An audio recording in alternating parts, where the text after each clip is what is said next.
Hello everyone, welcome to my channel. In this video, I'll discuss about representation of data. Now what is data? Data is the information.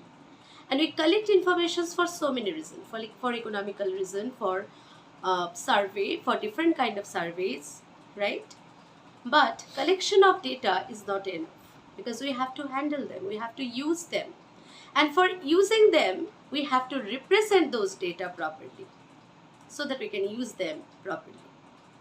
There are so many ways of representing data, like pictograph, like bar graph, vertical bar diagram, horizontal bar diagram, double bar diagram, frequency distribution table, pie chart, histogram, and just like that, we have another presentation, another way of presenting data, which is frequency polygon.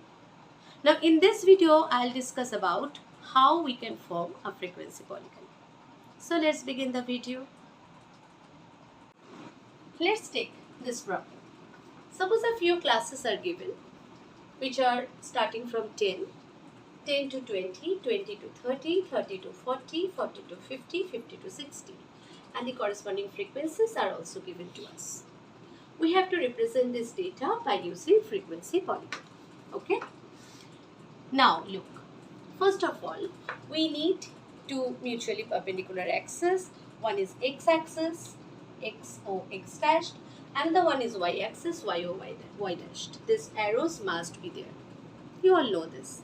You will use your graph paper, so all the distinctions, equal gaps are already provided there. I am using this whiteboard. Now, in the second case, you have to consider that which axis will be representing which thing.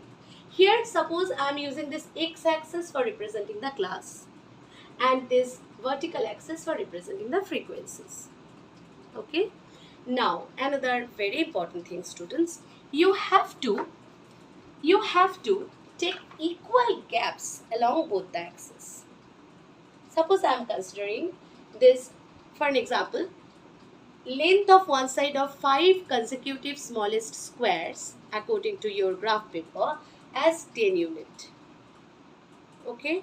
Now here all the gaps which are representing the deviation of 10 units must be represented by using the length of one side of 5 consecutive smallest squares. If you take the first one as 5 consecutive smallest squares as 10 unit, the others should also be like that, should be taken like that. Okay, this equal gap is very much important in this case. Okay, students, along vertical as well as along horizontal, along both the axes. And suppose I am considering here the frequencies are 15, 10, 5, 20, 10. So suppose I am considering 5 consecutive smallest squares, for an example, according to your graph paper, as 5 unit. Like each smallest square is considered as 1 unit. So 5, 10, 15, 20, 25, 30. Now, whatever you are taking must be mentioned over here with the heading scale. Okay? Like if you take 5 consecutive smallest squares as 10 unit along horizontal or x-axis, then you have to mention it. If you consider 5 consecutive smallest squares along vertical axis as 5 unit, you have to mention it. Okay? The scale writing is very much important. Right? You will use your graph paper, so it will be easier for you. Now, very important thing. For drawing the frequency polygon, we need a specific information. What is the information? The class mark or the mid value. So here we have to get the class mark, the column of the class mark or mid value. Suppose I am finding it from here. This is frequency. This is frequency. So in that given problem, you have to find it out. That is, you have to make this column of mid value. Mid value of what? Mid value of each class. You all know this. 10 plus 20 by 2 will give the mid value of each class. So here 10 plus 20 means 30, by 2 will give you 15. 20 plus 30 is 50 by 2. will give you 25. 30 plus 40 by 2 will give you 35. 40 plus 50 by 2 will give you 45. 50 plus 60 by 2 will give you 55. Hope you have observed that the differences between the mean values is same to the differences, that is class size is equal to the class size, is same to the class size, right? Upper boundary minus lower boundary, it is 10, and here the differences between the mean values of the classes is also the same. So what we have seen, for representing the data in term by using frequency polygon, we have to find out the mean value or class mark of every class from the given data. Okay, so mean value means or class mark means what? You have to just add the upper boundary and lower boundary of every class, and you have to divide it by 2, and thus you will get the mean value or class mark of all the classes. Now what we have to do? It's very simple.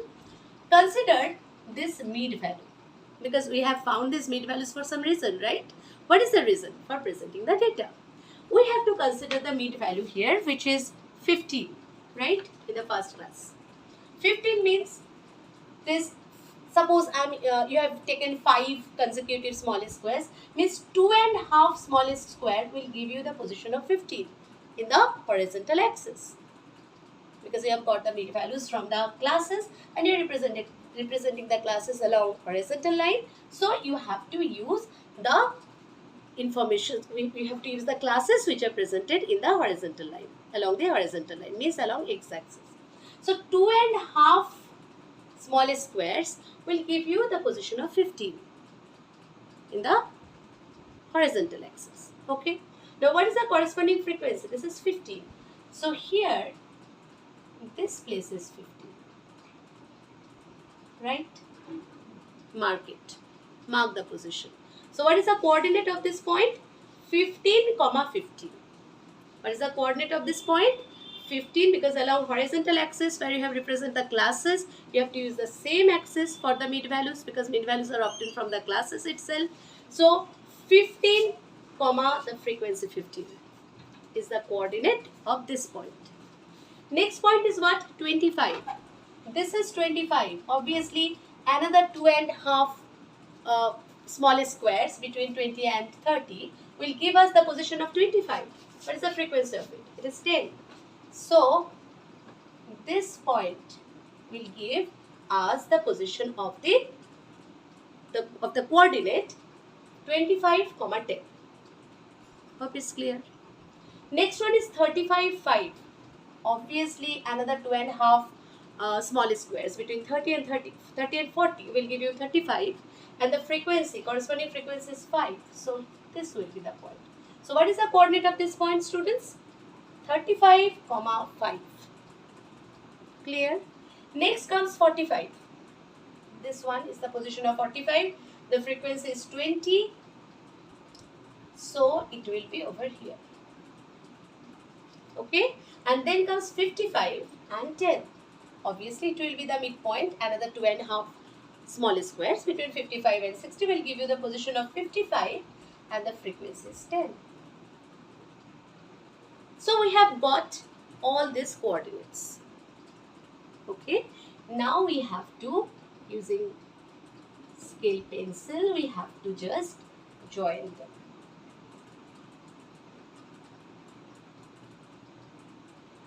Okay, very neatly you have to join all these coordinates. Now, look students, this is an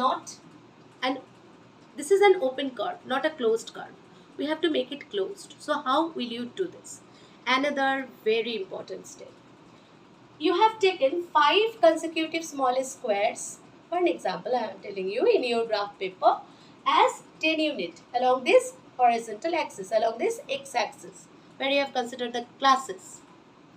Now, you have to consider on the extreme, on the left side of the extreme class boundary, and also on the right side of the extreme class boundary, upper boundary, you have to consider another equal gap.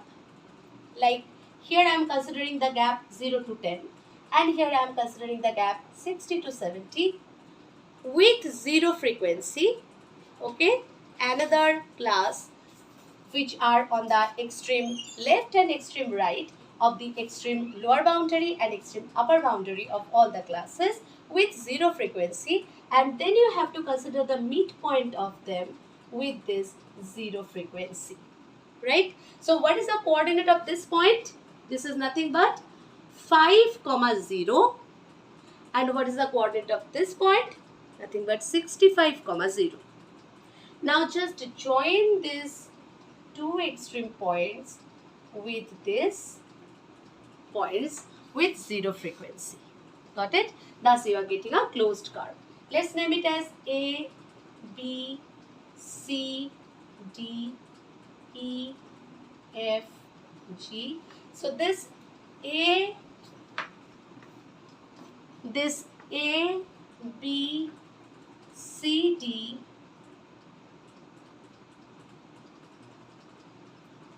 E, F, G will give you the corresponding frequency polygon. Is the frequency polygon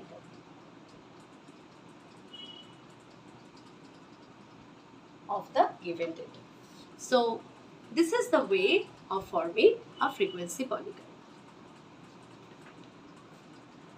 Hope this video on representing a given data by using a frequency polygon will be helpful for all of you. Now you will get several examples in your textbook.